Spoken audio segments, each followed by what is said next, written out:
Praise the lord. మన ప్రభు అయిన యేసుక్రీస్తు నామంలో మీ అందరికీ నా హృదయపూర్వకమైన వందనాలండి. దేవునికి స్తోత్రాలు.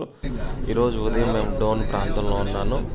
అయితే డోన్ ప్రాంతంలో ఒక కొండ మీద ఒక చక్కని చర్చి ఒకటి నిర్మించడం జరిగింది. ఇది రాత్రి వేళ చూస్తున్నప్పుడు కొండపై నుంచి చక్కని అలంకరణతో చాలా చక్కగా సిలువ మనకు కనపడుతుంది. ఆ చర్చి దగ్గరికి వెళ్ళాలని మేము రాత్రి చూసినప్పుడు అనుకొని ఉదయాన్నే 5:30, 6 గంటలకల్లా లేచి వేరొక ఫ్రెండ్ని తీసుకొని ఆ కొండ మీదకి వెళ్తూ ఉన్నాము. దానికి సంబంధించినటువంటి విజువల్స్, వీడియో అన్నీ కూడా ఇందులో యాడ్ చేయడం జరిగింది.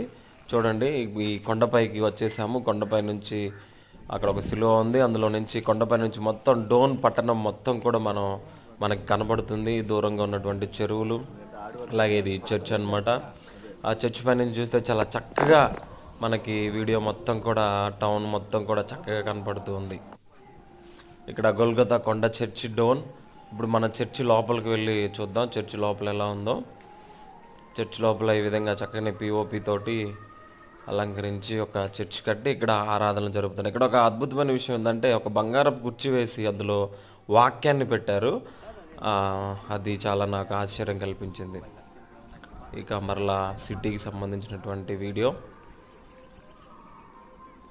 ఇట్లా మేము డోన్ పట్టణంలో ఉదయాన్నే లేచి చక్కగా దేవుని మందిరంలో కొద్దిసేపు గడిపి చక్కని వాతావరణంలో, కొద్దిసేపు ఆహ్లాదకరమైన వాతావరణంలో గడపడానికి దేవుడు కృప చూపించాడు.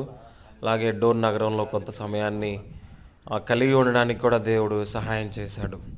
ఆ వెనకనే ఉన్నటువంటిది వాటర్ ట్యాంక్, చాలా పెద్ద ట్యాంక్ కడుతున్నారు. ఇంకా అది పూర్తి కాలేదు, చాలా వరకు అయిపోయింది, ఇంకా పనులు మిగిలి ఉన్నాయి. అలాగే యెహోవా పరిశుద్ధుడు పరిశుద్ధుడు అనేటువంటి చక్కటి దేవుని వాక్యం. ఈయన ఇక్కడ వాచ్మెన్ అనమాట. ఇక్కడ ఈ మందిరానికి సంబంధించినటువంటి పనులన్నీ కూడా ఇతనే చూసుకుంటూ ఉంటాడు. కొద్దిసేపు మాతో సాక్ష్యాన్ని కూడా పంచుకున్నాడు. తిరిగి మేము రిటర్న్ అయ్యాము, కిందికి వచ్చేస్తున్నాం.